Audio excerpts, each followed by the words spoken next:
কাৰণ হৈছে শ্ৰী ভগৱান মানে আমাৰ শ্ৰীকৃষ্ণই কৈছিলে যে নাৰীৰ মাজত সপ্ত শক্তি আছে। আমাৰ প্ৰতিগৰাকী মহিলাৰ মাজত এই সপ্ত শক্তিটো থাকি আমি সেই শক্তিটোক জাগ্ৰত কৰিব লাগে। সেই শক্তি জাগ্ৰত কৰিবলৈ হলে আমি কি কৰিব লাগিব? আমাৰ যি কীৰ্তি আছে, আমাৰ যি শ্ৰী আছে, শ্ৰী মানে আমাৰ যি সৌন্দৰ্য আছে, সেয়া আমাৰ যি বাক স্বাধীনতা আছে বা যি আমাৰ কথাগত যি লয়লা যি ভংগীমা থাকে বা কথাত যি শ্ৰীময়তা থাকিব লাগে, সেয়া স্মৃতি শক্তি আমাৰ থাকেই। মহিলাৰ স্মৃতি শক্তি প্ৰখৰ বুলি কৈছে ভগৱান শ্ৰীকৃষ্ণই নিজেই কৈ গৈছে। মেধা শক্তি, ভীতি আৰু ক্ষমা যিটো গুণ, সেই গুণটো আমাৰ মহিলাৰ মাজত জন্মৰ পৰাই থাকে। আমাৰ এই যি সপ্ত শক্তি, যি সাতটা যি শক্তি আছে, সেই শক্তি আমি জাগ্ৰত কৰিব লাগিব। কেনেকে জাগ্ৰত কৰো?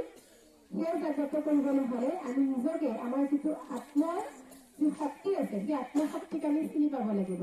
আমাৰ মাজত কি গুণটো আছে। কিছু মহিলাই খুব সুন্দৰকৈ কথা কব পাৰে, তেওঁৰ সেই বাক শক্তিটো থাকে। সেইকাৰণে তেওঁ সেই বাক শক্তিৰ দ্বাৰা তেওঁ সমাজত উজ্জ্বল হব পাৰে। কিছুমান মহিলাই ক্ষমা খুব সোনকালে কৰি দিব পাৰে। সেই ক্ষমা কৰি দিয়া যিটো গুণ থাকে, সেই গুণৰ দ্বাৰা সেই মহিলাগৰাকী সমাজত বা আমাৰ ওচৰ চুবুৰীয়া মানুহৰ লগত যিকোনো পৰিস্থিতিত তেখেতে মিলি যাব পাৰে। কাৰণ তেখেতৰ যিহেতু ক্ষমা কৰা সেই গুণটো বা সেই শক্তিটো আছে।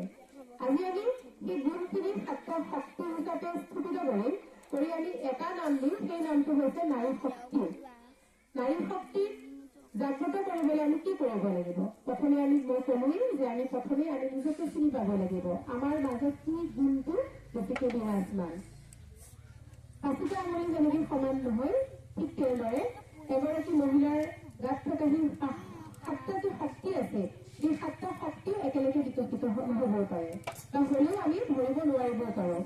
সেয়ে আপোনালোকক ভূমিকাসকলক মই কব বিচাৰিছো যে আমাৰ যি নিজৰ যোনখিনি আছে, সেইখিনি আমি নিজকে চিনি পাবৰ কাৰণে আমি প্ৰথমে কি কৰিব? নিজৰ লগত কথা পাতিব লাগিব।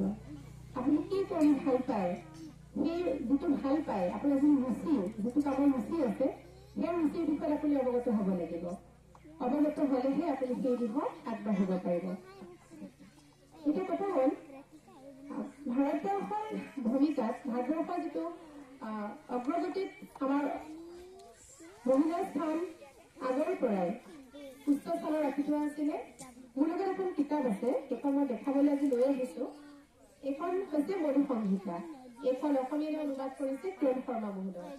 এই মধু সংহিতাৰ যিটো নৱম অধ্যায়টোত প্ৰায় 50টামান পৃষ্ঠা আছে। আপোনালোকে এইখন পঢ়িব বা মই থুলমূলকে মধু সংহিতাৰ কথা কৈ যে ভাৰতবৰ্ষৰ নাৰীৰ স্থান ক'ত দিছে, ঋষিমুনিসকলে আদিতে দি থৈ গৈছিলে, সেই স্থান ক'ত কেনেকে দি থৈ গৈছিলে, সেই বিষয়ে মই অকণমান থুলমূলকে ক'ব বিচাৰিছো। আপোনালোকে সকলোৱে জানেই, সকলোৱে অভিজ্ঞ। মই কি কম, তথাপিতো মই যিটো কবলৈ ভাবিছো দুআষাৰ কবই লাগিব, সেইকাৰণে মই দুআষাৰহে কব বিচাৰিছো। মধু সংহিতাত কৈ গৈছে যে আমাৰ নাৰীৰ যিটো শক্তি আছে, সেই শক্তিখিনি আমি চিনি পাব লাগিব। নাৰীৰ মাজত ক্ষমাগুণ থাকিবই লাগিব, নাৰীৰ মাজত শ্ৰীময়তা থাকিবই লাগিব, সৌন্দৰ্যৰ প্ৰতি আকৰ্ষণ থাকিবই লাগিব এগৰাকী মহিলাৰ মাজত। সন্তান লালন পালনৰ ক্ষেত্ৰত মহিলাৰ দায়িত্ব সকলোতকৈ বেছি। ঠিক তেনেদৰে এগৰাকী মহিলাৰ ওপৰত এখন ঘৰৰ, এটা পৰিয়ালৰ ভৱিষ্যত নিৰ্ধাৰণ কৰে। মহিলাগৰাকী যিমানে সংবেদনশীল হব, সিমানে সেই পৰিয়ালটো ভালদৰে গঢ় লৈ উঠিব। আৰু সেই গঢ় লোৱাৰ ক্ষেত্ৰত মহিলাগৰাকীৰ অৱদান বহুত বেছি।